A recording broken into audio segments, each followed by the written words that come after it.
Hello, everybody, and thank you for joining us. You're joining us just ahead of our first game of course, the Welsh Esports League Round 3. We're back again, myself, Britannia, and my dear friend, Midicon. And we're excited because, again, we should have another fantastic tournament. We have some fresh meat, returning faces, the team's shaken up, and some are the same, of course. The Pirates, if we recall, last time round, won quite convincingly. I believe undefeated, taking that game over the Swans quite contentiously.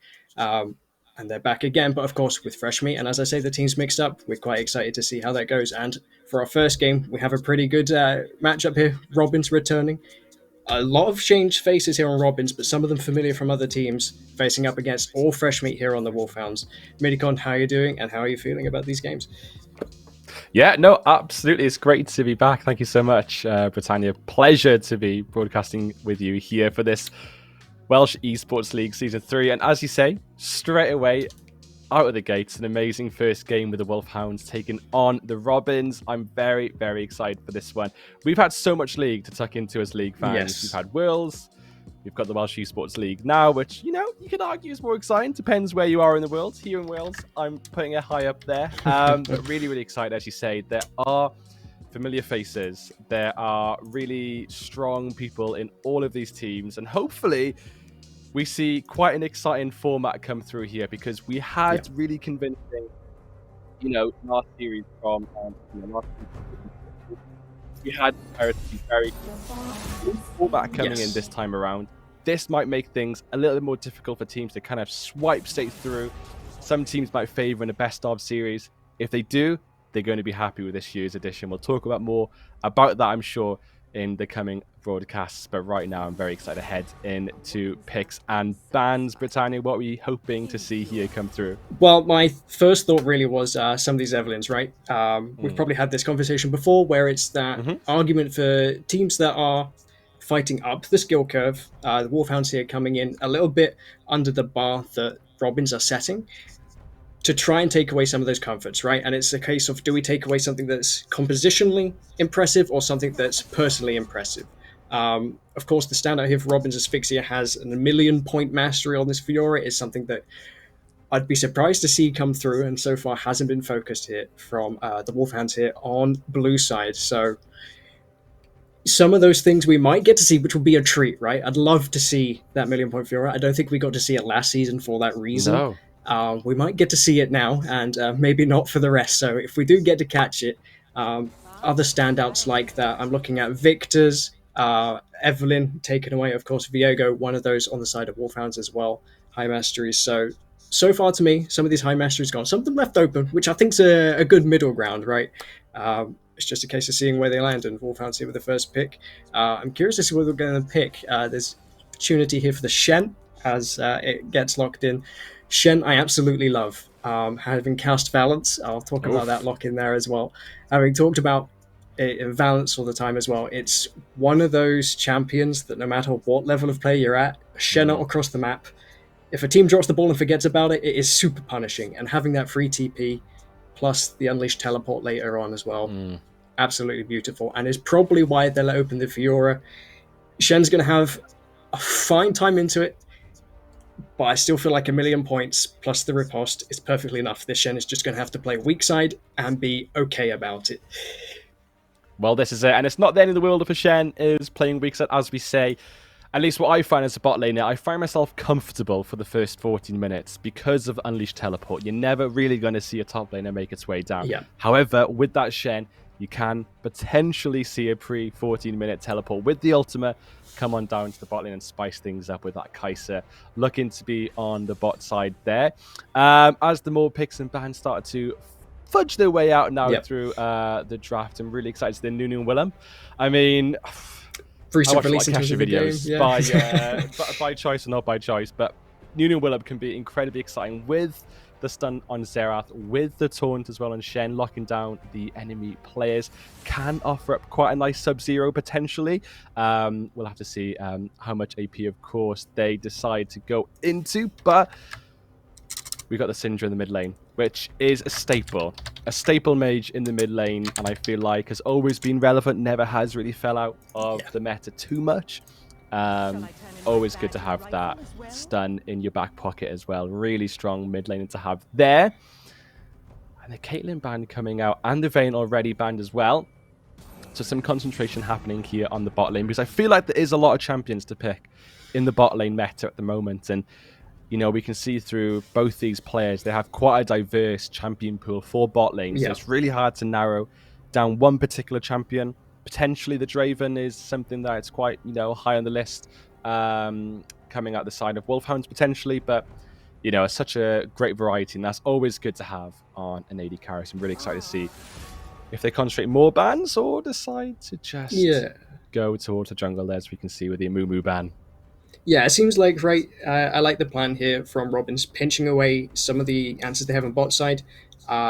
To me, that seems that they're pretty confident with their matchups, right? Fiora and Syndra, happy that it's going to be playing down into Shen and Xerath. They don't think those are going to be flexes. So yeah, making sure that Kai'Sa is perfectly fine. Jungle matchups don't necessarily matter unless it's something like an Evelyn or a Shaco or whatever, where there's going to be some shenanigans with invading. Nunu potentially going to be doing that anyway, so I feel like you're fairly happy, right, with your first rotation Robins. You just got to make sure that Kai'Sa is safe, because we've seen plenty of Kaisers at Worlds, same as like Syndra's. These champions can pop off. You just need to make sure you're giving them the tools to do so. So I feel like the support pick here for Robins is going to really cement how I feel about this composition. Talking about staple picks at Worlds and staple picks of all times that have never fallen off the bandwagon, Jarvan, absolutely one of those. The point I was going to make when you mentioned the Syndra, Orianna, another one of those kinds, has also been banned here as well, despite the nerfs between Live Patch and Worlds. So yeah, I feel like here it's up to the Wolfhounds. They don't have last picks. They're going to have to leave something for blind and give Robins all the information that they want when they make this lock in here. And I kind of love this, not Syndra, Samira, too many S syllables already, soliloquies. Able to block Word of Power and pretty much everything from Kai'Sa can be super valuable. It's going to have to get into melee range, but that's fine. Fiora and Jarvan are going to close that gap for you. So it's going to have to be, to me, the support pick now, looking at Wolfhounds, making sure that Samira is going to not just survive, because she's going to have to do that, but thrive. And, I absolutely love this Poppy. Absolutely. Very exciting there. Would not have predicted a Samira pick, but I can see the logic and where it lies. Absolutely. You know, having that Kai'Sa, I feel like, if given the right tools, can absolutely be a mid-game menace and becomes even more disgusting towards the late game. It's a really good insurance to have. But of course, if you manage to lock down that Kai'Sa, it doesn't ever get the chance to be a nuisance. But the Janna, a great supporter to keep shielding, knocking up, and keeping that AD carry nice and healthy. So as we look here now, we might actually see a potential for Nunu heading down towards that bot lane, but really exciting to see this draft. I really do like it on the side of the Robins. I think it's a nicely well-rounded composition with some really strong solo laners. But, you know, it's an uphill battle for the Wolfhounds, but a really nice composition, as we say, with the Samira. If you get a fed Samira, if that slim chance happens, you can count on your cash and you can just chill out and have a great time, because that Samira will go in, get the S grades, and just be, honestly, quite frankly, disgusting. But on the same side, the Kai'Sa, if given the currency, if given the gold and the upgrades, can also be a very menacing AD carry as well. So potential for both those ADCs to have a real nice impact on this game. Yeah, and it's the thing about Kai'Sa that I find really obstructive and obnoxious, is the fact that you don't know which build she's going. If it's going to be a tough game, we're just going to go AP Kai'Sa, that's fine. Winsu, Stormrazor, there is so much luxury and choice. I know her skin's adaptive, but her build is also as well. So the thing I love about the early Kai'Sa is that you can play for late, start a cull if you want to. You have Janna, that lane is going to be fairly safe. I'm going to put the caveat in there. This is a Nunu support. I don't see that very often. I'm not going to pretend to know that I have a good expectation of how this lane's going to unfold. But what we can talk about unfolding is, of course, the changes to the tournament whilst we're in this break. Because I feel like it's important to point out that we now have two groups, and it's not everyone plays everyone round robin. It's a full round robin for groups A and groups B, 3 teams apiece. The group we're taking a peek at here is Group B, with the Wolfhound, Swans, and Robins. The lowest seed in each of the groups gets eliminated, and then Seed 1 from Group A plays Seed 2 from Group B, and vice versa. So if you finish first seed, you get to play the second seed out the other group, which rewards you for getting first and clinching that one. So going undefeated in your group is super important, because that means your semi-finals are going to be a lot easier. You then get to look and review your game there, make sure you're coming into best form for the finals. These games are going to be played on every Friday, so we're only 3 weeks away from that final here. So these teams do have a bit of time after the first 2 weeks of round robin before we get into those series. And I think for us, it's super exciting to have a series. It's not something we've got to cast here for well. It's one of the things that we quite liked about the tournament format before, is that we get to see everyone play, which is exciting. You get the full scope of games, but you don't get that evolution. And when you can have that best of one, that volatility, yes, it creates some scenarios where you might get propelled up the standings beyond perhaps your expectation. The upsets mean so much more, and playing to your best in every game is super counts, but the series gives you so much more flexibility and freedom. And I think for us and these teams, it'll be so much more exciting when we get to that finals, seeing our 2 best teams get the full 3 games and not just the one, and leave us a bit starving. So let's get into these tasters and starters. I think we're both pretty happy with these drafts. I think I might give it to the Robins. I feel like, to me, this composition is fine at skirmishing, and team fighting seems to mesh super well, right? You have a lot of AoE CC. Kai'Sa's happy to sit back with Janna to prevent some of the dive coming across here from Wolfhounds. Poppy can kind of do the same, but it's mostly only preventing Jarvan. You've got to well time that as well for the Kai'Sa. So to me, Wolfhounds, it's as much about personal execution, whereas Robins, composition, they can let their champions take the wheel in that sense, and it's up to team coordination to make sure that that works. Absolutely, I'd agree with you. I think if we're going to be particular, I'd absolutely say the Robins have a really nice, well-rounded draft. Again, I look towards that bot lane. I feel that if the Samira has got the opportunity to pop off per se, great. But there is a lot of opportunities for the Robin to disengage. The Janna is brilliant, not with the ultimate, but with the Q. It can always shield, the high volatility target, whether it is the Kai'Sa, for example, or the Syndra, whatever that kill target is for the Samira. If, unfortunately, it does mean that Samira has a really hard time in the bot lane, it could mean detrimental things, because you basically don't have an AD carry. Unlike the Kai'Sa, which, as you say, has that flexibility to just pop for the Void Seekers and be able to stay quite far back and just build AP and be able to still deal a little bit of damage, but from afar. Samira doesn't get that luxury. She is going all in every time and has to go in. Does have the W to mitigate some damage, but I feel like with the kind of damage patterns for Jarvan, Fiora, they'll be able to line you up quite nicely. But it does, even though if you're going into Samira, they have a lot of means to close that gap as well. So not the end of the world there. And they've got the Poppy as well, of course, to be a means of disengage or be a means of disengaging one particular player like the jungler when it comes to objective takes. Always really handy to have that there. Great to lock down a high value target as well should they get the wall bash. We will have to see lots of avenues to play, potentially more freedom, as we say with the Robins, but if the Wolfhounds understand how they need to play this game and have the ability to play it their way, I think they have a really good chance to win this one. Yeah, I absolutely love how you highlight the Samira here. Really is going to be the linchpin of this composition for the Wolfhounds, and as we get onto the Rift, we're going to begin to get some of these answers as to whether Wolfhounds can show up here against the Robins, who probably have our broadcast favoured advantage so far. And onto the Rift we are for our Game 1 of our Welsh Esports League 3rd round of the year. I'm excited really as well for this new pick. Ignite, Dark Harvest, Spell Thieves. It is gung-ho, as I would describe it. So I'm excited to see that one as well. I think another point I might weevil in here about the Wolfhounds is how this composition could just flip a switch at level 6, and I would be quite disappointed if they wait a little later. You think about the global reach of Xerath Ultimate. Of course, he got buffed a couple patches ago by like 1,000 Ranger or something ridiculous. Shen, of course, with the global there as well. If you're playing weak side, you can give Fiora a plate or two. She's probably getting them anyway, but if that means your Samira gets a kill and you put that Kai'Sa behind, you're quite happy. And I feel like there is a big point to do this as soon as possible to make sure you can slam this door, because Syndra isn't getting any weaker, Kai'Sa's not getting any weaker, and Fiora is going to be a split burst menace. So the sooner the better, I feel like, for this Wolfhounds composition, to make sure that you don't have to absolutely play perfectly in these team fights with this disengage to enable this Samira.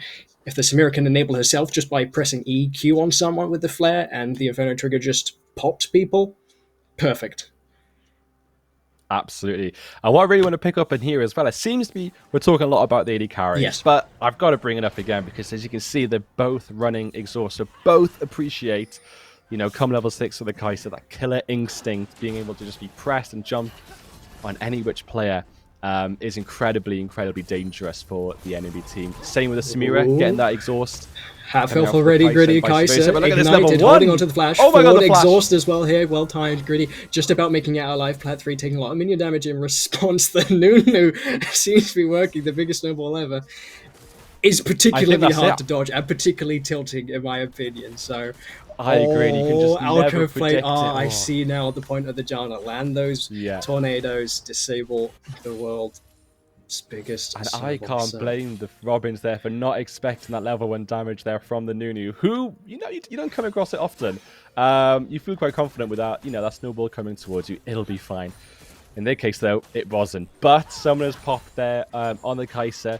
No Summoners, neither the exhaust, neither the flash. Only the flash pop there for the Samira, the exhaust in hand there. So volatile, exciting already for the bot lane. We'll have to see if anything can come into fruition. But despite the wave against them, Benini just rolled the ball, but it does not go anywhere. This Janna pick is becoming more and more understandable. We love to see that. Really great there from the Robins. Yeah, I'm still enjoying it. Showing me what I clearly missed in this draft is Janna into Nunu. I kind of wrote off like, cool, Nunu's going to do Nunu things, whatever, right? I never stopped to consider like the support matchup. I was just too focused on these compositions.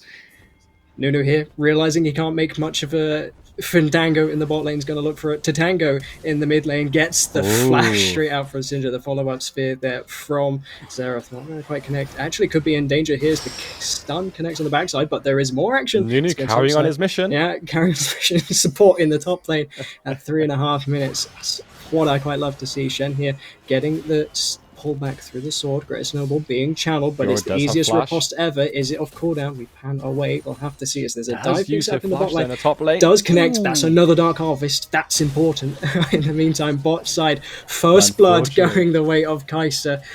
That's not great for a Samira. This wave is going to be missed out on as well as maybe the second.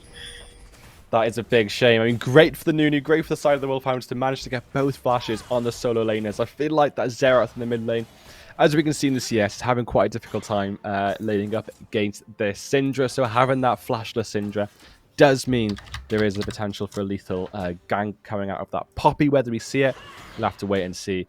But of course, going on that Nunu mission does leave your AD carry in a very, very sad position. And the three players coming down towards that bot lane does mean quite an easy kill. And it does go in the back pocket, as you mentioned there, of that Kai'Sa.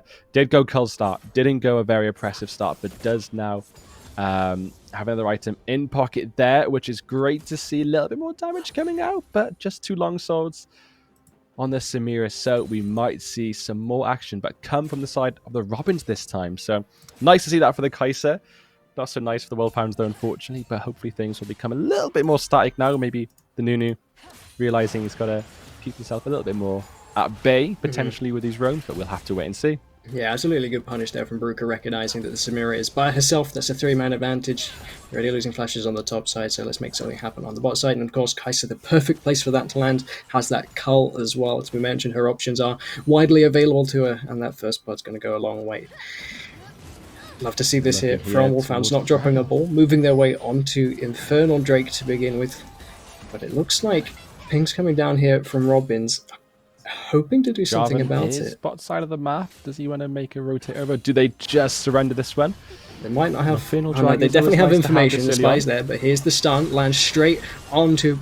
Gets through here with the Infernal Dive. Baruka going to be the one to finish that off with those auto attacks. It's now Nunu, the victim. Poppy inside the Drake as well. Going to get locked down. Smite plus also Jarvan happy to work with that one. Another lead gained here for the Robins.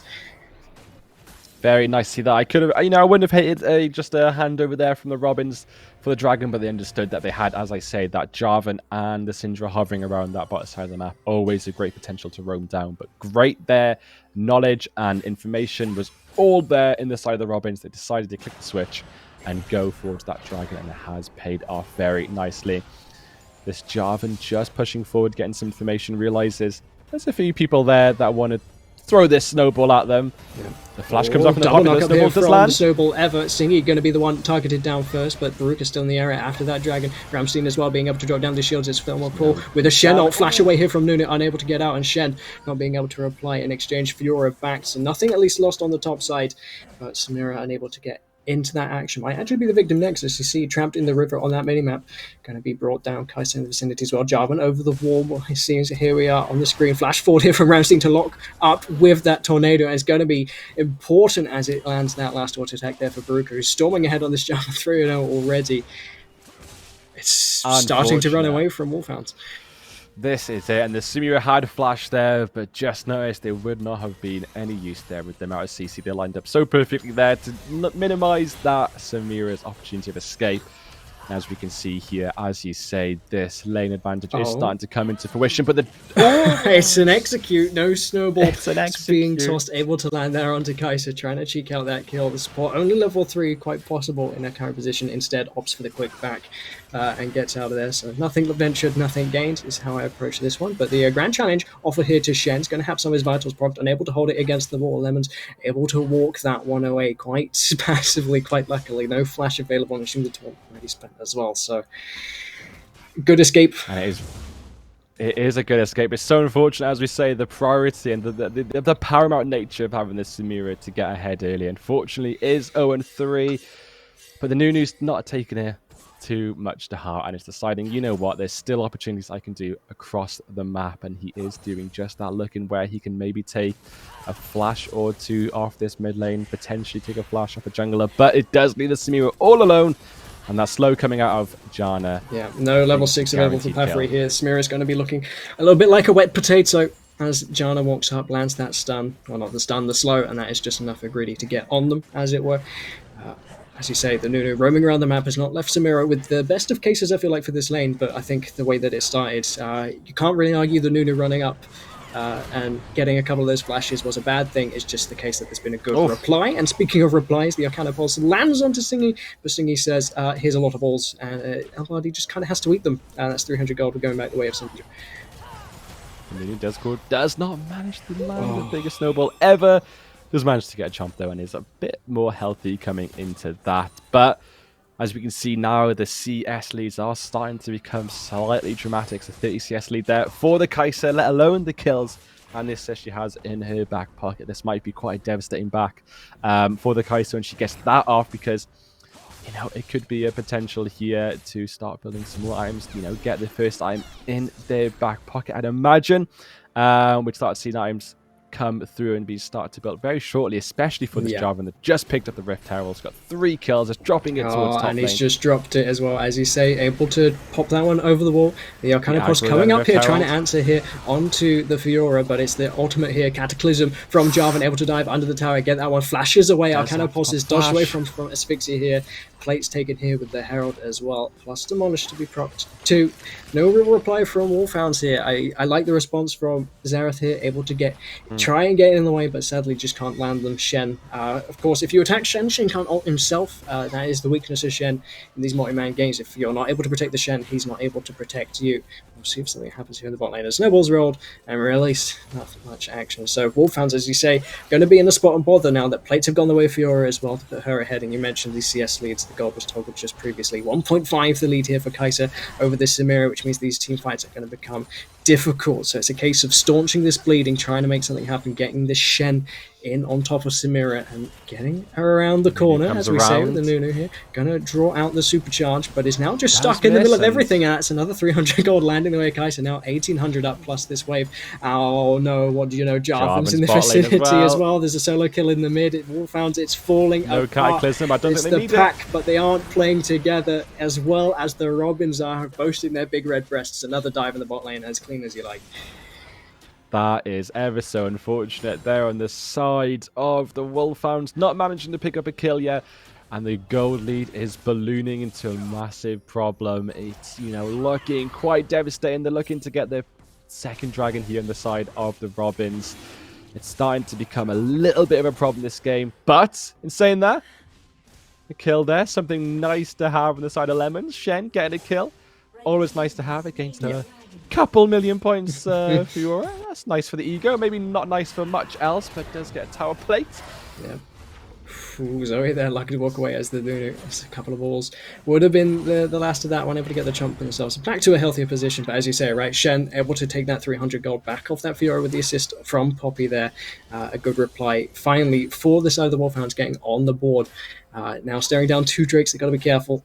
But that 300 gold, at least for Shen, who's able to wave that one around the map wherever it's needed, should hopefully go a bit further into clawing back into this game. Speaking of clawing back in this game, there's a flash and a push away from Syndra there. The Arcanapul's being loosed as well. And then the bot side here, Gritty on top of Plafree, gets the Inferno trigger, but does not get any damage down past that. Here comes the last Arcanapul's able to land here onto Johnny. Some of these health bars are low. If they're able to get a little bit closer, still don't want Arcanapul's coming through as well. So opportunities here for Wolfhounds if they play it right, but sadly the wave's just not in their favour and they're losing out in top and in bot as these waves are being crashed.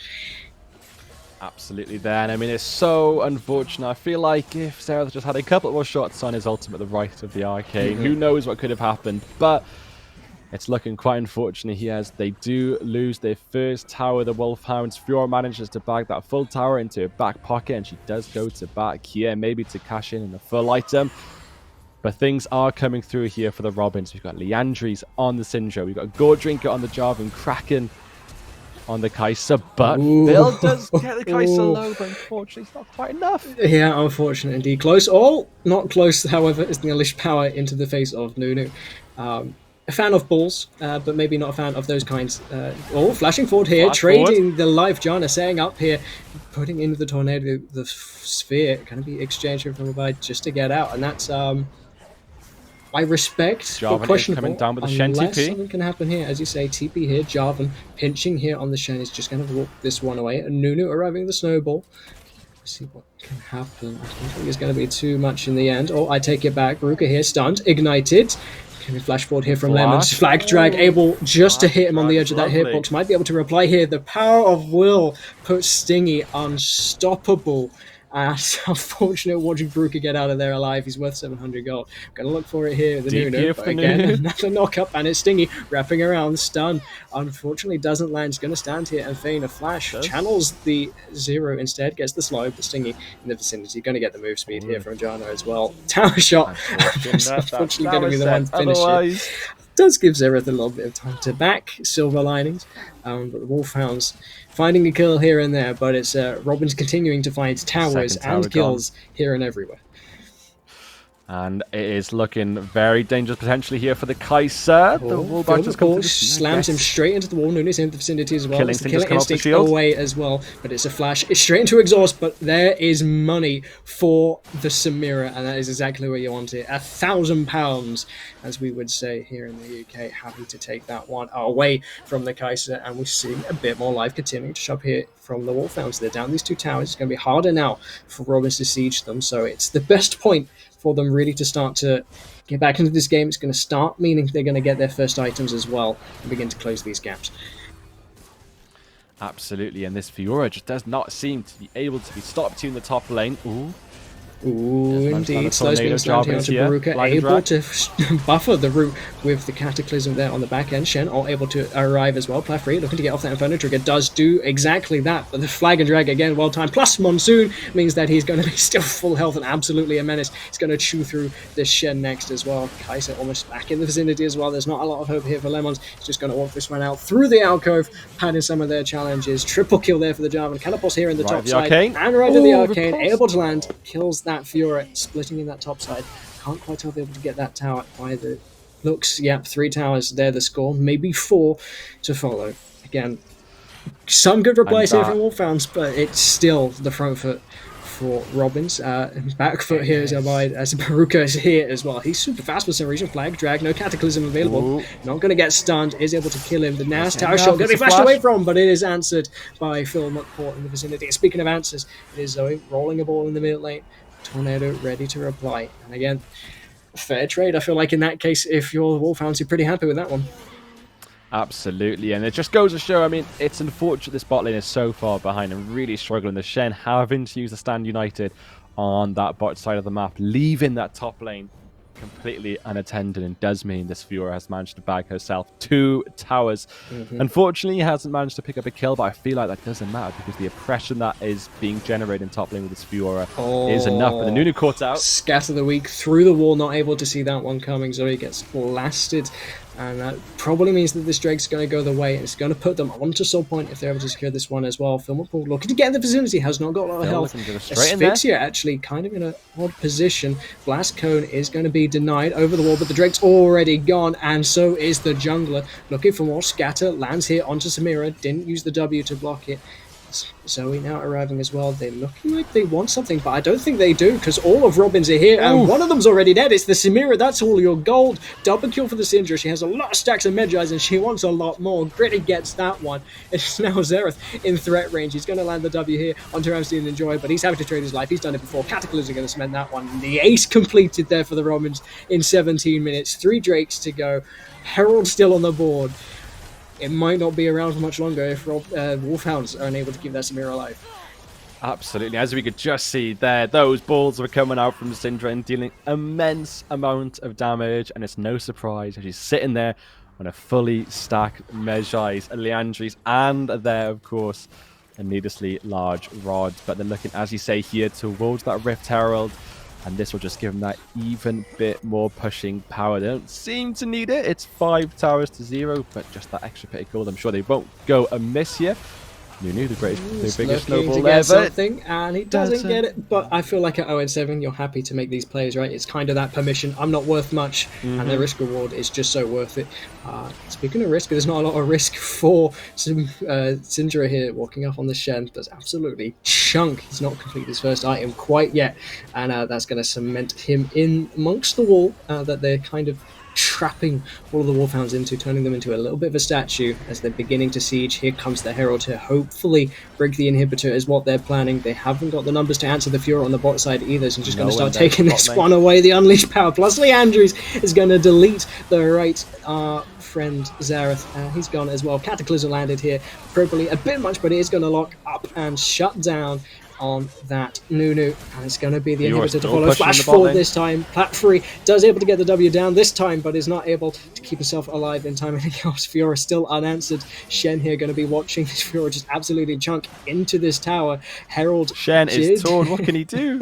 He's so tall. Look at it. There's 2 waves. Bless the poor chap. 2 towers already down to half health each. He's got friends respawning, but I don't think it's going to be in time. He's able to get some trade down here onto Baruka, but he hasn't got any Nexus towers. That's a Nexus open at 19 minutes, and it might be gone on within seconds later. Asphyxia lands the riposte as well, unable to get knocked back and out of there by the keeper's verdict from the Poppy. Slash autos here from Stingy. Just needs to get there. The Inferno Trigger. It does not succeed in time. 19, 23, 24 as it ticks over there to 26, but it's still going. But it's a victory on the save in 19 minutes, 20 seconds. Well, that was convincing if ever I've seen one. That was a very convincing win, almost like a 16k gold lead there in the end on the side of the Robins. And as we say, unfortunately, the game plan just falls shy there. The Nunu was just eliminated basically by that Janna in the bot lane. And all the solo laners seemed to have a little bit of bother. And unfortunately, whether that Shen managed to pick up a solo bolo, or well, it was a Poppy assist, but whether he managed to pick up that kill towards the middle of that game just wasn't enough there, because of course he was having to remove himself from that top lane, allowed the Fiora to just pull down the absolute towers. They were useless. They were basically useless because she was there, so dominant, so powerful, managed to push. And as we saw even towards the end of that game, rotate into that bot lane, pushing through and just drawing them to all ends. And it was just a really perfectly played game there from the Robins. Convincing from minute one. From the Robins there, ever so heartbreaking there for the Wolfhounds. I love the Nunu committing to the snowballs, trying to make plays here and there. You know, as you say, if he's 0-8, you might as well try and run it down and see if you can at least steal a Rift Herald potentially. Didn't go to plan, but the idea is there. Unfortunate there from the Wolfhounds, but really nice there from the Robins. They're feeling confident heading into the next game. Absolutely, I think indeed. Robins, I think, was one of our teams that we really enjoyed casting before. I think we got to see a lot of the Robins last time around. And each time they just came up short. Even up against like the steeper competition, Robins weren't quite so successful. So seeing their new roster this time around looks quite promising to me. I think this game shows off perhaps some of their ceiling. I think the Janna pick to me is just so intelligent, and I'm a little bit disappointed as a support player. I did not consider that, right? I was probably too locked into the idea that Nunu was probably going jungle. Yes. So for me, I think the Robins absolutely handled that draft perfectly. I think they understood what Wolfhounds really wanted. And even if the Wolfhounds were able to get it, the things like the Shen, it did not seem like a problem. So commendations to Robins making that one so seamless. But I think I'm excited to see more of Wolfhounds. I'm concerned that the Janna answer might be given away too early, because I'd love to see some of that more Nunu experiments and see what else can be done with that. Because that level 1 was promising. I was like, okay, here. Dark Harvest plus the Ignite and double sums out of the Kai'Sa there, right? There's definitely room for upset. It's just a pity we didn't get to see it this time around, but I'm excited to see more of Wolfhounds in the future, I think. Absolutely, you're spot on there. And as you say, the Robins last season, we did enjoy casting. They didn't do as well as they had hoped, going about 2-5. I think they could do much better this time around. They've got a really promising team, really well solid solo laners. I think they can go quite deep into this tournament. So all eyes there on the Robins, I'm sure, moving forward. But of course, this is just the first game of the night. Very excited to head into the next one, which you've got the Dragons versus the Pit Ponies. Very exciting going into that one. Yeah, as well, right? I know we've had Pit Ponies before. I don't think they were present for the second league, but they were here for the first, if I recall correctly. And the Dragons kind of sat at the bottom of the table there with the Robins, but I don't think they ever looked awful. I remember, I think the Robins came back in their game against Dragons. So it's a case that those two teams were kind of close. I'm excited to see how the Dragons have evolved since. If the Robins can look like this, what can the Dragons look like, right? And the Pit Ponies coming back together, I think there's some familiar faces, at least to me, on there. So it'll be exciting to see that come around as well. I know I'm saying exciting to see a lot, but that's kind of the case when you're coming back to a league, right? There's been a fairly large gap between here and last time. And as we say, a lot of changes here. And it's just the case of seeing where everything falls, right? You don't have a lot of time for the best of threes. So these best of ones are super important. Wolfhounds didn't get a great look against the Robins. Maybe they can get a good look against the Swans next time instead, and we'll have to see them then in their best of threes. So same story here for the Dragons and Pit Ponies, looking across to the Group A, where they share the same group with Pirates. For them, it's super important to beat the other opponent here, right? Because we don't expect them to beat the Pirates, who are probably tournament favorites here. You have to cement this win now so that you're the one-up leg on your direct competition in this group, so you can make sure you get to those best of threes. Absolutely. No, you're spot on there. It is very, very exciting. I like this change in tournaments. It can mean that, the teams that were sitting a little bit lower in the last esports league can potentially make a move forward if, of course, they get to the best of threes. Anything can happen. Alterations can occur. Draft changes can happen, and it can mean that you can get yourself a series win if played well. But we'll see how that all pans out in the next few minutes. I think we'll take a break before we head into the next match. Yep, this one ended a little bit quicker than maybe we expected, so we're going to have our little break here, get up to scratch with the Dragons and Pit Ponies ahead of our next game, where you will join us and we'll finish off the day there. So thank you for joining us for this game. Stick around for the next one. We'll catch you guys in 5-10. See you soon.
And we are back, one and all. Yes, it's me. We're in the other tab. Hi, hello. Yes, we're coming back. And of course, it's Dragons versus Pit Ponies. Just before we saw the Wolfhounds getting a little bit slaughtered by Robins, although we like the flavour, and that's what matters, I think, to me.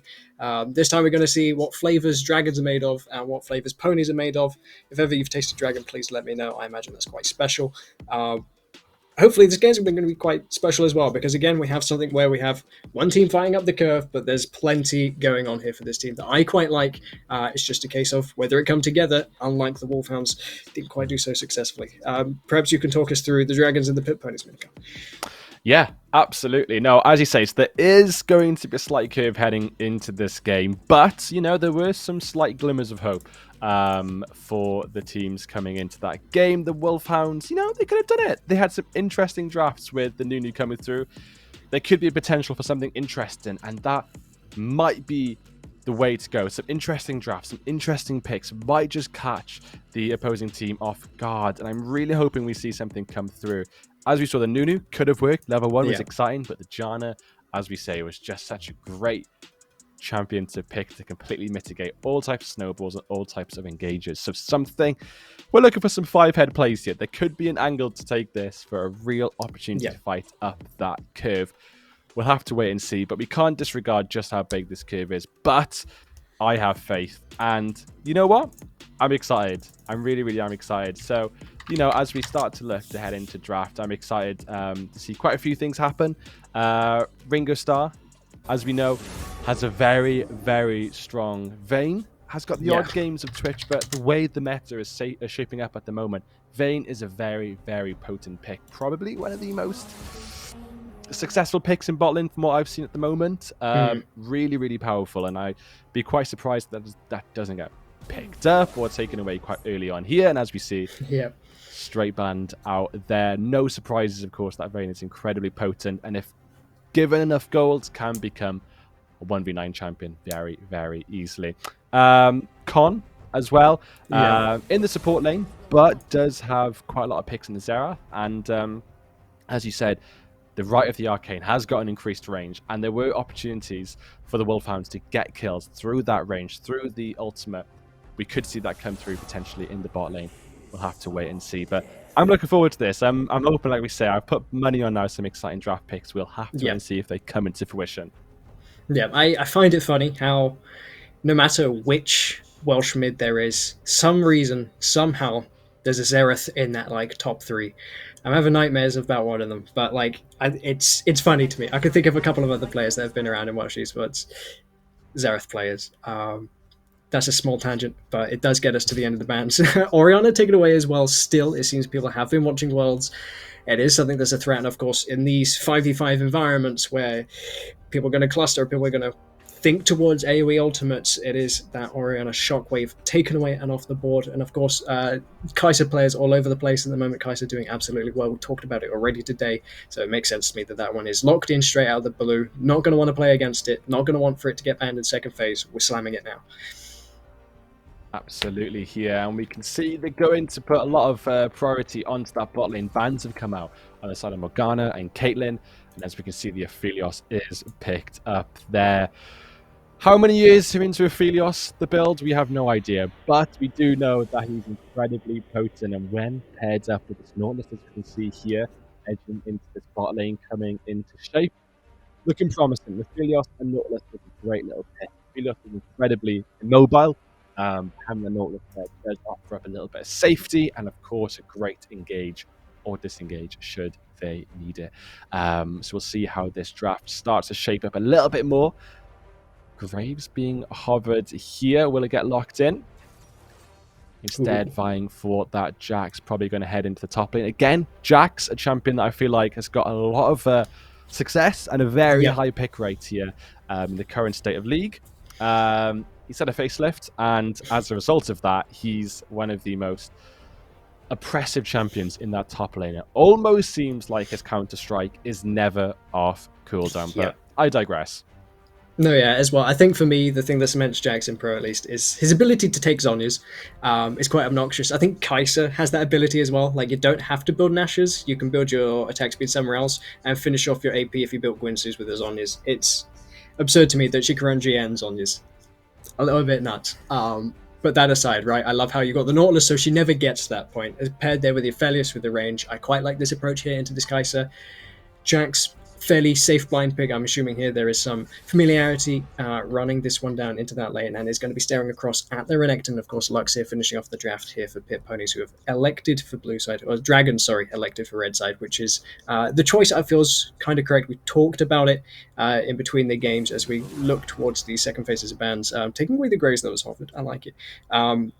Wolfhounds elected blue side, whereas we felt maybe they might have benefited from red side having the counter picks, knowing what they would be rolling into. So I think here the Dragons opting here for red side is a boon for them, playing up the curve here into Pit Ponies on the left. So absolutely, I think it's really beneficial for those to appreciate that despite not getting that pick, I think it is really good to have the opportunity to see what the enemy team is playing and be able then to adapt your picks into them.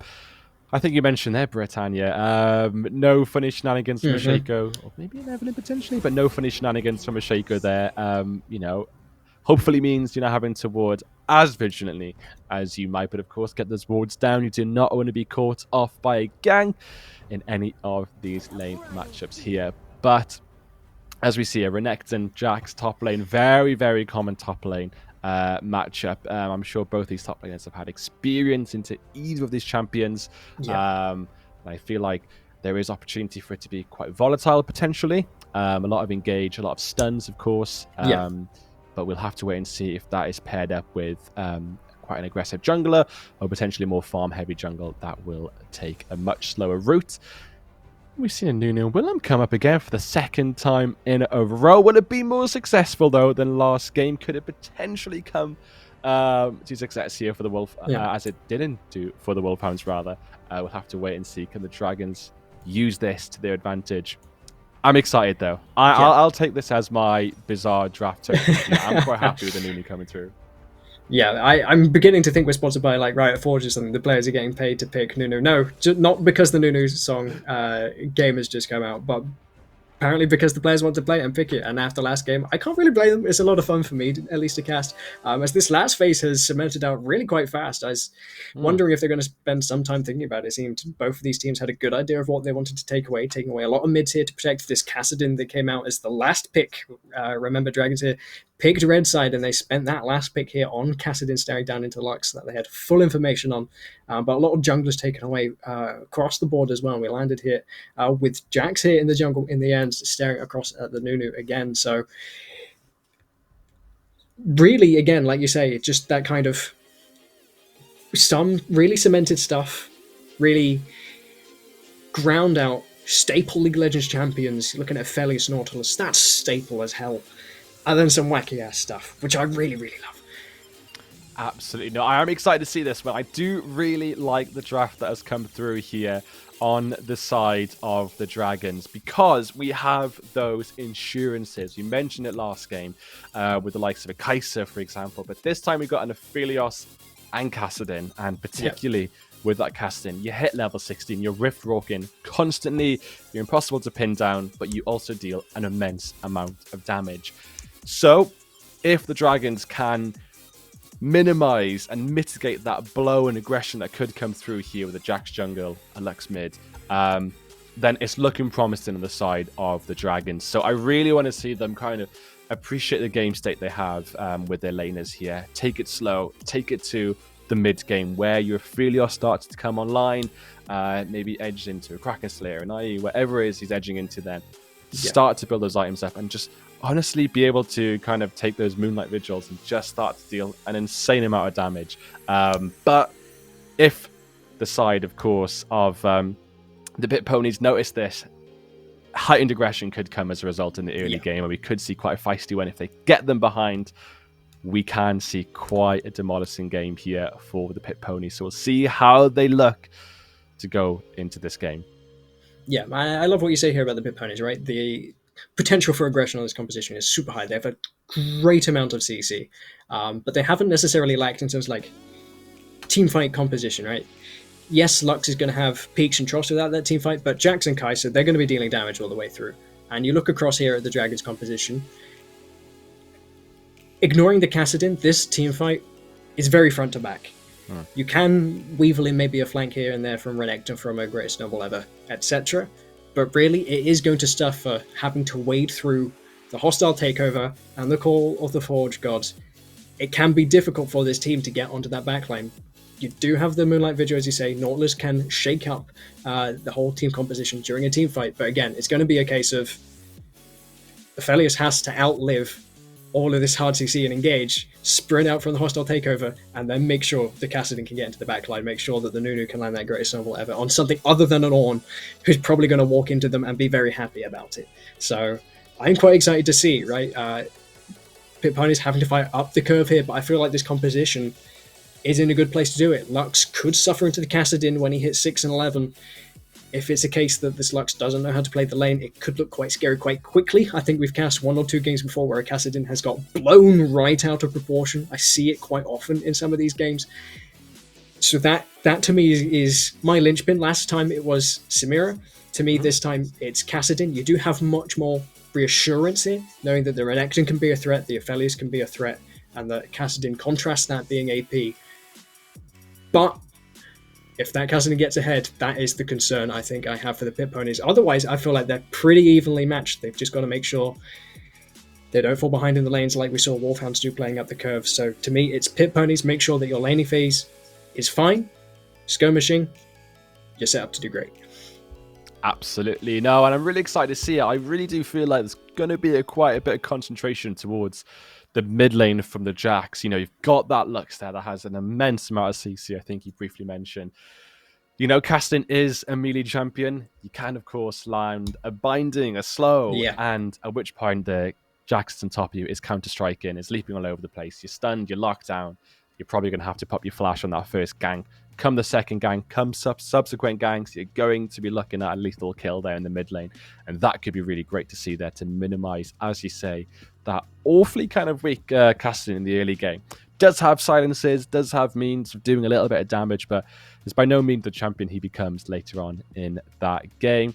Also, kind of want to mention as well that Renata, as you say, has an amazing ultimate that can just become an ultimate nuisance for the enemy team, especially in team fights, in choke points, maybe looking towards a Baron player or a Dragon player in choke points where you can land that amazing ultimate. But also the bailout. There's a lot of damage, potential burst to be had, and that bailout can just ensure that your carry is kept alive if they can get a kill. Really nice to have that kind of reassurance as well there. If things start to get a little bit out of hand with the dragons, they start to scale, they start to snowball a little bit, there is opportunities to bail someone out, give them a second chance and be able to turn a team fight for the better. So really exciting to see this. Ornn as well, Ornn items, the chef's kiss. Who will give them to, we'll have to see, but I'm really excited to see this game come into fruition. Yeah, and as well, right, it's not something I'd just thought about until then. Masterwork items, Kai'Sa builds, go brainstorm, right? There's so much opportunity there for you to just kind of really expose the strengths of Kai'Sa to the world. Cool, we're going to go Guinsoo's this time, and it's, plus however much, and the Mythic passive does most of the carrying there for Guinsoo's, plus on hit or Kraken and everything else. That's super explosive. Get a build in Ashes and triple evolve. Plus a bailout, as you say, that is pretty damn scary as we land here onto the for our second game of the day, opening up for the Welsh Esports League round 3 of the year. We have the Pit Ponies here on blue and Dragons here on the right. And so far, the game's even, which is a great state to be in, but it is only 1 minute in. No shenanigans in the early game this time as well. Not even a deep ward or two, just some shallow ones covering some entrances, not wanting to get caught out by a Nautilus at all. Checking across the ball for Runes of Mastery seems pretty straightforward, as you would expect them to be. So we're hoping for a banger. Absolutely. And what I really do like as well, I think you mentioned it with the Kai'Sa, and as you say, when we have this Jax as well, both those champions can very easily slot in as Zhonya's into their build. Yeah. And with this kind of Nautilus aggression, with the Renekton coming in, if you time your Zhonya's perfectly, you can completely mitigate all of Nunu's damage, which is really, really positive. So great to be able to have a team fight be played on your terms. And if it does happen that you're caught out, there are means of getting out that. And for an AD carry, I know all too well, having those defenses, having that brief second of respite is ever so important. So we'll see if, of course, they can even build into the Zhonya. It's not an item you typically go early on, but we'll have to wait and see. But the Nunu coming bot instantly instantly and does land into a dredge line as well. There's not a lot of hope for Require's first blood. Oh, I said the game was even at 1 minute, not even 2 minutes. And that has changed. 400 gold favor there for the Dragons. Camp into gank. I love it. I hate it. As a player, if I'm bot lane, I hate it. And speaking of hating it, Hooks there for Nautilus just throwing up their thumbs. I'm impressed and disgusted.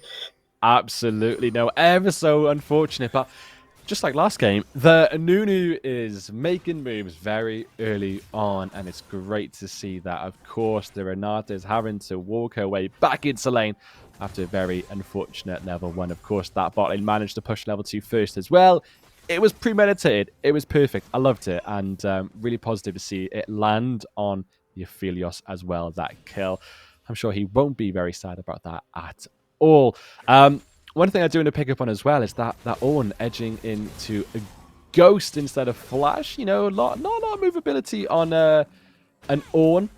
Does have that charge, but it's often used to go forward as opposed to back, of course, knocking it into a piece of terrain.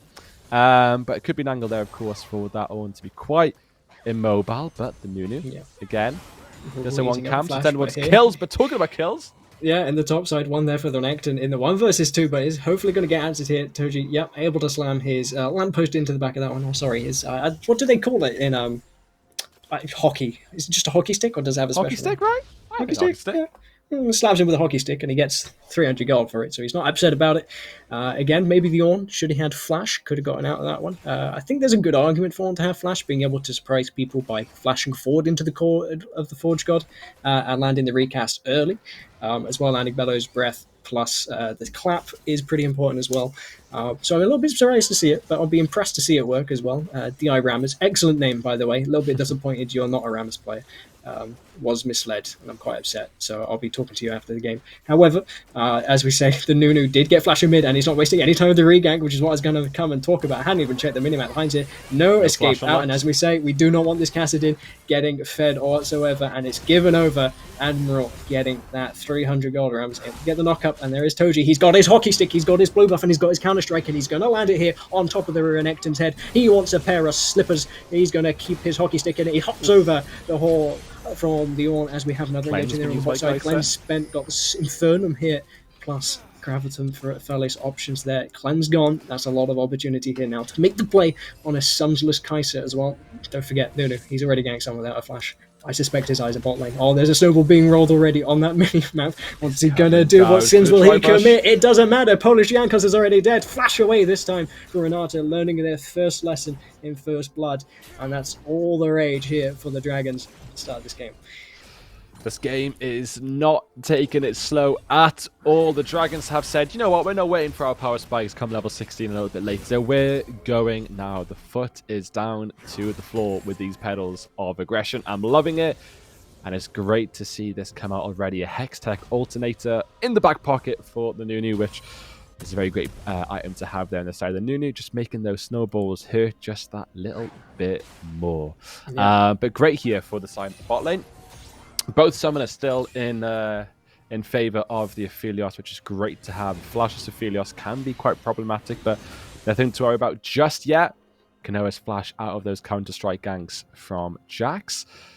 So really, really positive here for the Dragons. Slightly less positive for the Bit Ponies, but by no means insurmountable at all. Of course, they've got an Ornn. He knows everything about mountains, and he might be able to traverse one this game. Oh, an excellent dredge line sets up for that snowball as it just gets in there. Counter-Strike's good. Hop is good as well. Flash as well. On top of that, Acquire going to use the bailout just to give him that movement speed, make sure he's safe. So a good team up here from the jungle support. Might be able to find a little bit more as Heinz has got a flash forward again from the Nautilus. Warp here in from Kassadin. That's 3 mans on that Lux, who is just caught out of position and does not get away. 300 gold, the price at the end of the day again for Kassadin. Good start. We warned about it, but here we are, flashing forward. Red, white, 1 versus 2. Look at all those Shenrums slapping them into the face. Not a worry about getting those auto attacks down, but it is not enough. But he is setting up for the rest of his friends. Kai'Sa happy to take that one away, and it is a strap gonna pick that one back up as well. Akai here being kind of diving under the tower. Handshake's good, pulling him closer away from the edge. Not even tanking, apparently. Not as able to take that one up. Dominus coming out as well. The action does not stop. Forge God missed. Annie X Cookie looking to rack that one up with the Call of the Meek. Dominus doing a lot of the work there for that damage. Buffed as well. Hard for Ornn to dodge away from that when it's magic and AoE. So a little bit of bother, but happy to get away with his life, I feel like, in that exchange. And there it is. Unfortunately, it does mean no kill in the top lane. But the wave state now in favor of the Renekton, who was a pushing lane for the Ornn. Don't see too often, despite the CS advantage there to the Renekton. But Dragon is taken there for the Dragons. Very apt indeed. They'll be happy there with an Ocean Dragon. But again, Nunu never stopping. Flash from the Lux, doesn't matter. Flash off cooldown pretty much, has the final spark available, plus the shield. Flash forward here for Admiral is the one to secure that. Nunu not wasting any time at all whatsoever with these ganks. Is down a copious amount, or not that much of a copious amount of CS. Hex Flash. But he's definitely, with almost 100% participation, pretty happy. Admiral here getting engaged on. Toji, not yet level 6, wrapping around with the snowball, is going to go just wide and release, but he's able to walk forward with the snowball. Tosses, going to get the chomp in there as well as Admiral. 4-0 on this Kassadin. He's not even backed with this TP yet, as the ultimate Moonlight Vigil comes down. Bailout is going to be successful, but is not going to come back to life. He is bailed, but he's not bailed out whatsoever. Alicia Jankos is the one alive to receive the wave coming in. Is doing well considering in terms of CS, but the wave is now falling away from him. Is going to face check this push. He's warning it just in case, but the threat was there first. Heinz going to be in trouble again as well. So we were concerned about this composition here for the Pit Ponies.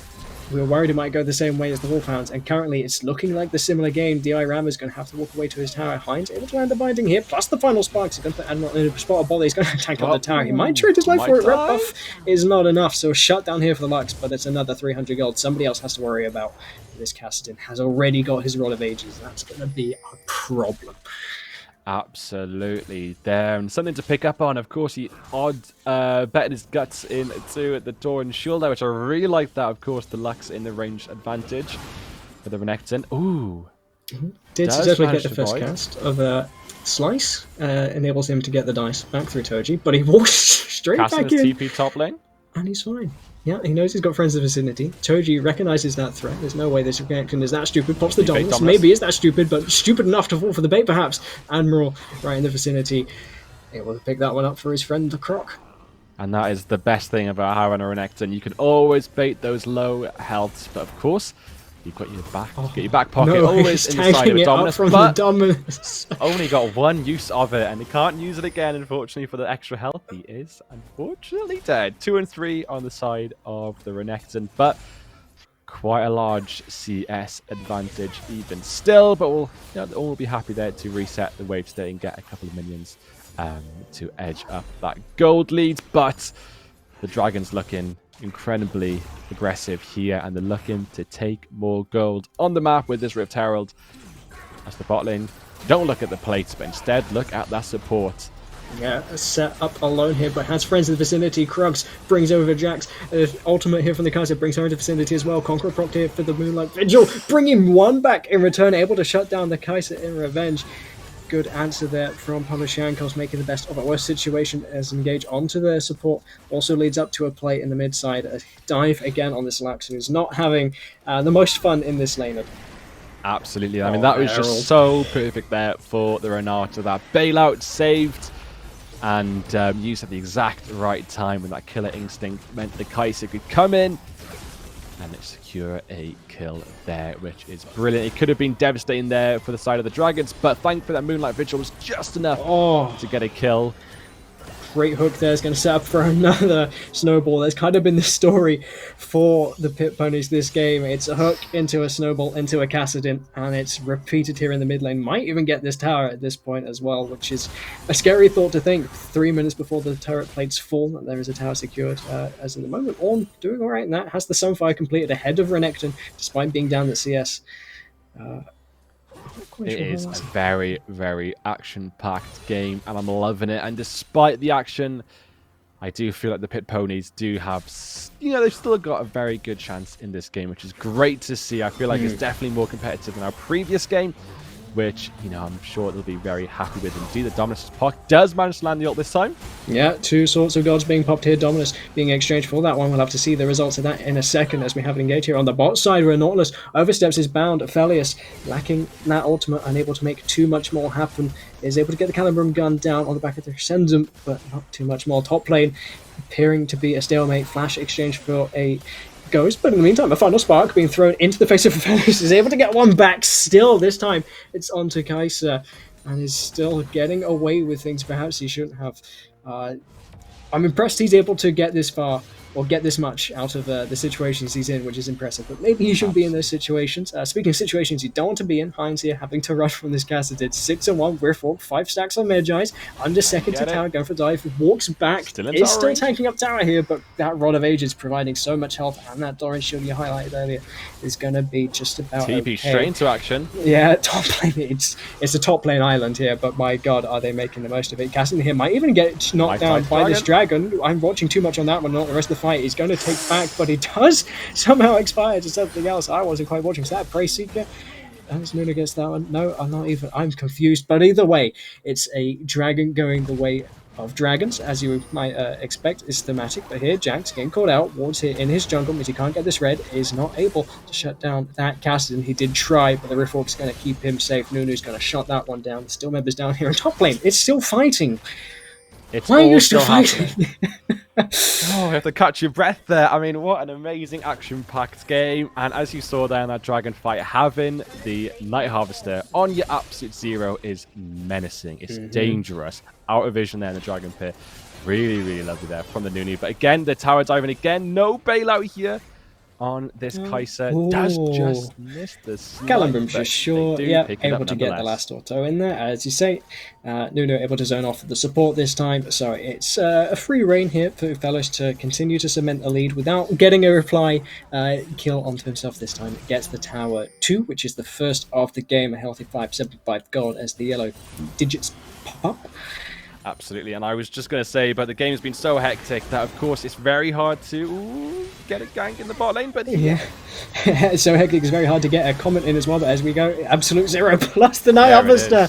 There it is, menacing to put it slightly, as the Dominus is not enough to keep himself from the Forge God this time. Solo Bolo going the favourite of all, which is something you're happy to see as a Pit Ponies fan. It's something you need as the hostile taker comes in, able to hit onto all 3, is unable to find damage for the reply. Does staunch some of this a little bit though.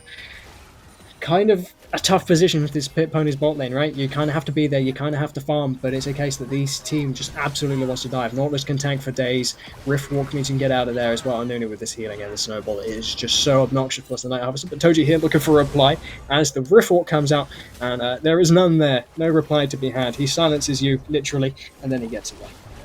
Well, this is what I imagine the Wolfhounds would have wanted their Nunu to look like. Absolutely unbelievable.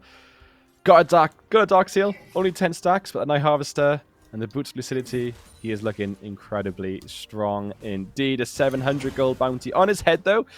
A very high priority target, but what a game it has been. I think this is our first kind of 2 seconds of freedom to discuss the game state, which I'm sure will flip on its head in a few seconds. But it is in this favour of the Dragons, but the Pit Ponies putting up a fight. They're, you know, rearing their heads and not bowing down to the aggression here of the Dragons. So still all to play for. The top lane island is a very angry island. But we can see a gank coming through here with the Jax.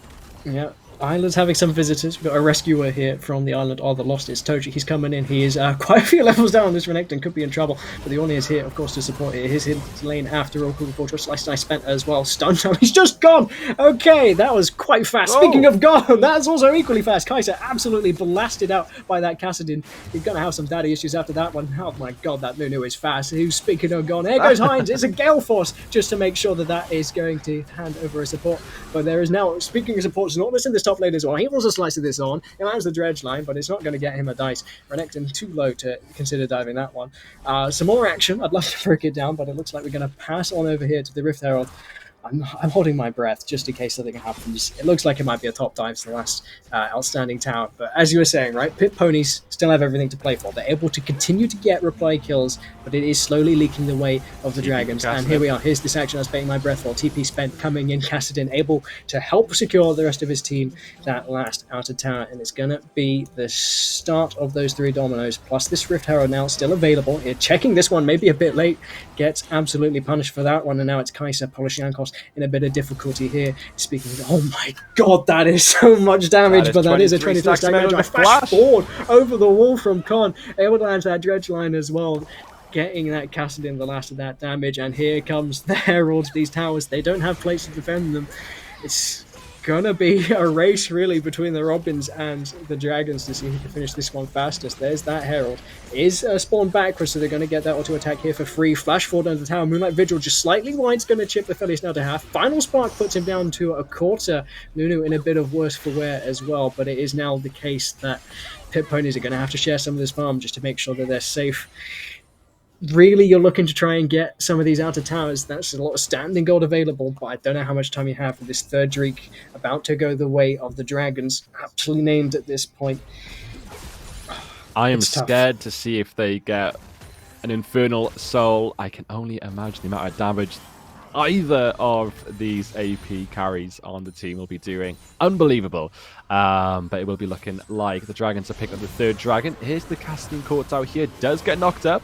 Oh, a great jump over the wall with the leap strike and the counter strike there to follow up. They don't have enough left in the tank to chase, but there is a TP. Dragons think they can make something of it. In the meantime, Hines unable to land that binder, walked away from by Nunu. He's just so damn fast, plus the first rate damage. Dredge line just going to be shy, but he's going to say hello or the same just before he says hello to the fountain. Does Hines, as Adam here finds himself in a 1 versus 2, all moved around. Going to get the clap there plus the brittle, but there is a lot more members. He's got a lot of permission to go forward, and this poor Jax who 2-0'd him is going to get his revenge on top of I will not be the suit for a hockey stick, and instead makes a joke out of that. Jax, in the meantime, it is now the members of Dragons assembled here outside this tower, but they're looking to be inside the tower instead. The bailout comes out across, but there's no chance of getting a reply because he's CC'd the entire time. He's got to get no Harvester proc on his own ADC, does the Nunu, but it's no yield for the poor ponies. Without a heal, left alone. This mid lane is in a constant state of push.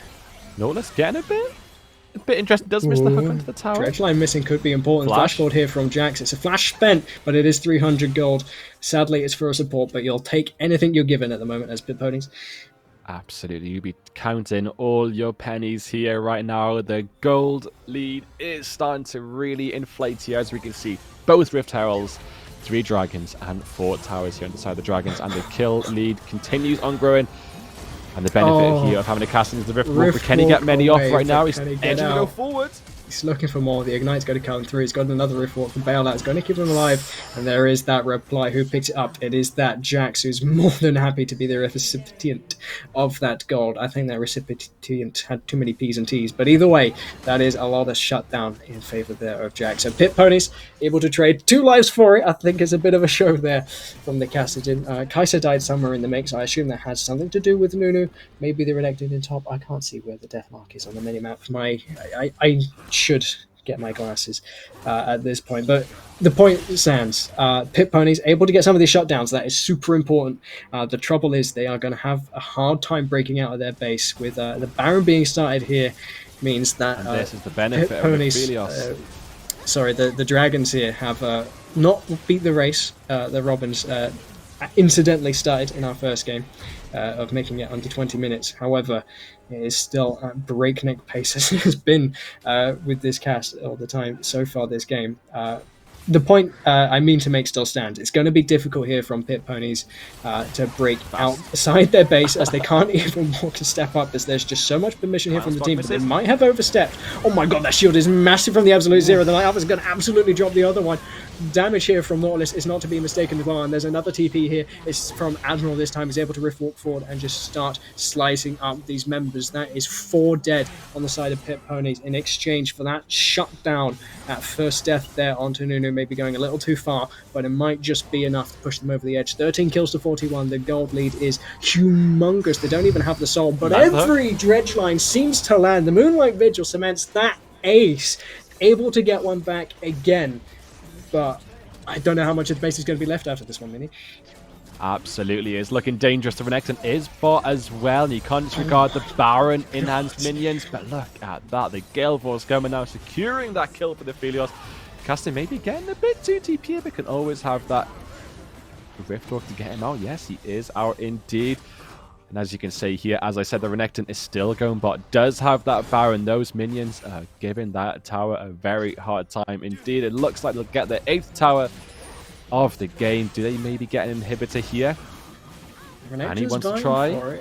Yeah, he's got the Baron minions to support him. He's going to go straight here onto the Kaiser. That's his biggest threat, and he's just gone. Dominus popped afterwards, but Call the Forge God and the rest of the Monies coming back to bite him, and he's able to get the double. They're down onto the rest of the members. And it's a case here now. Nunu just okay. He just bites Jax. Apparently, that's enough damage to kill him. Gets most of his health back as well. Here's the shield from the Absolute Zero channel. Almost one-shots the support entirely. Bailout onto themselves. Unable to save anybody else so far this game with that one. Unfortunately, double kill now for the Aphelios, who has had a weird game, but is definitely doing his amount of damage. Looking at 3 items at 22 minutes. Kassadin in the same boat, plus a fully stacked Medjay, and here we are. They're gating them at their own fountain. He can't step forward. He's just going to have to watch the Dragons tear down the walls and the turrets. And next 50 the kills Nexus. the flashes forward. We're going to flash forward for it.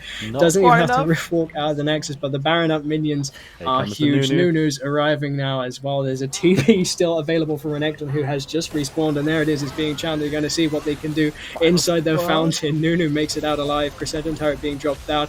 Hostile takeover being spent, but it's only going to aggravate the minions to take over that Nexus, and that cements the win in a similarly quick fashion.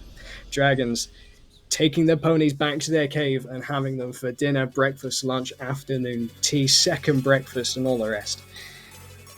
Unlike that previous game, that game was bloody, and bloody I mean in capitals. That game was unbelievable and unrelenting there from the Dragons, but the Pit Ponies in equal sense doing their best to bite back onto the Dragons, but the Dragon is just a bit too big to bite here for the Ponies, and unfortunately it does go in favor of the Dragons here. A very dominant, clear win. Didn't quite get 50 kills, but I think they'll be happy with 49 there in that sub 30-minute game. Again, unbelievable performances here and real fun first day of action. How would you say that panned out there, Britannia?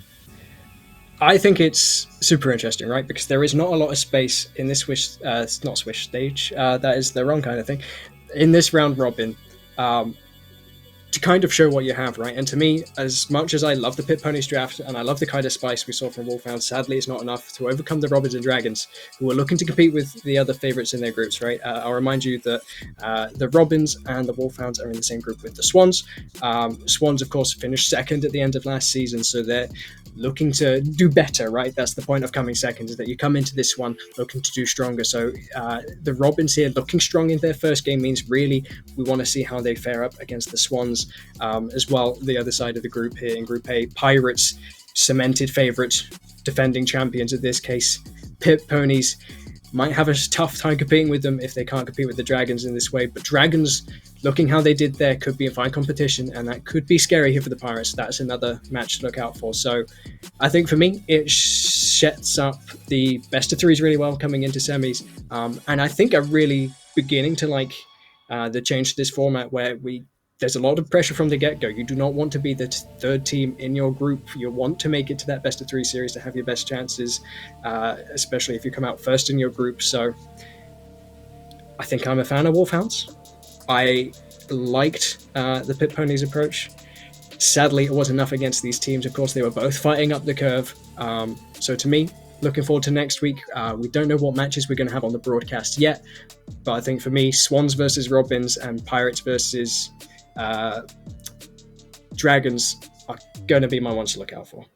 Absolutely. No, I mean, as you say, despite losing these first games here for the Wolfhounds and the Pit Ponies, they still have an opportunity to bring it back. They can do so, and they can get through into that next stage if they don't lose any more games. Potentially they can get through as a runner-up. Who even knows, they can get through as the winner. Seems unlikely. There's a big hurdle to overcome with these dominant teams here, like the side of the Dragons there. Real big hill to overcome, but they could still make it through to the next stage. It is still all to play for. The best of 3 series could spin things on its head. Yep. So I don't think anything is ruled out just yet, absolutely. But what a fun first day of games. I'm very excited to see what games we get next week. As you mentioned there, of course, it is very, very exciting indeed.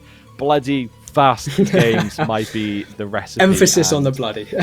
Absolutely. And I'm all okay with that, because it means that me and Brett can whiz through these games and catch our breath back afterwards, because we are having the best of times talking about these very, very exciting games. But absolutely great start there to the 3rd season of the Welsh Esports League. Yeah, I think from there we'll sign off and look forward to next week. Hopefully the games might be longer, but still as bloody, I think. I think really, I kind of love, this is my takeaway from day one, the change in the format here. Still the pressure of the best of ones to make sure you see the series, but now at least we get some series. So if you're excited to see what that's going to look like, those series is, make sure to tune in next week where we finish up these best of ones. Hopefully we can get some longer games, like I said before, something a little bit closer, bit of meat, something to really extrapolate when we do get to those series, and we could talk about them, show off with some replays hopefully by then as well. So thank you for watching. Do come back next week, same place, same faces, same time, and we'll catch you then. It's a goodbye from me. That's a goodbye from me. Cool. Take care. We'll see you then.